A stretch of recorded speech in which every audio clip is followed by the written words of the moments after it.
If you're looking for a quick rundown of what to expect from Assassin's Creed Shadows based on the things we do know so far, then you've come to the right place. This was a CGI presentation, so needless to say, it does look very impressive. But let's try and view this objective, and not through any rose-tinted glasses. So this time, the story takes place in 16th century Japan. During the Sengoku period, we are playing two characters that we can freely switch between. There's a dynamic relationship between these two. These characters are Naoe, a shinobi that's all about agility and stealth, and Yasuke, who is an actual historical figure and is portrayed as a very strong and big samurai. Despite the differences of these two characters and them being on opposing sides, they eventually find a shared personal goal that leads to them working together. Naoe has access to tools and abilities that emphasize her ninja skills. That includes the return of the hidden blade, which I'm sure many will appreciate. Of course, she's fast and lethal,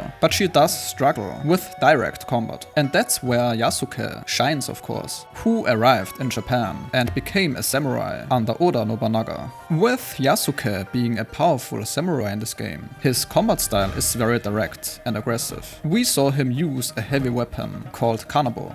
What has me excited, at least a little bit, is that they emphasized on the destructive environment here. Apparently we could theoretically destroy entire marketplaces, depending on how powerful our weapon is. In terms of character switching, I don't think we have the specifics yet, how exactly that functions, but it seems to work similarly to Grand Theft Auto 5, but with its own twist. There is seamless switching between Naoe and Yasuke, and when you switch back, they could be in different situations, which likely reflects their activities in the world. There's definitely mission-based switching, where you have to switch between those two to complete different parts of the objective. I think certain story moments will also automatically switch you to the other character. What's worth noting is that they said that all the movesets and attack patterns, basically the entire choreography from the CGI trailer, is taken directly from the gameplay. The game has a dynamic season system where the open world progresses through all 4 seasons. Each season affects the gameplay and environment. For example, in summer, you can hide underwater to stealthily move around enemies, but in winter, the same water bodies will be frozen. Depending on how they implement this, that could either be a very cool feature or just a poor way to let us run through the same environment again and again.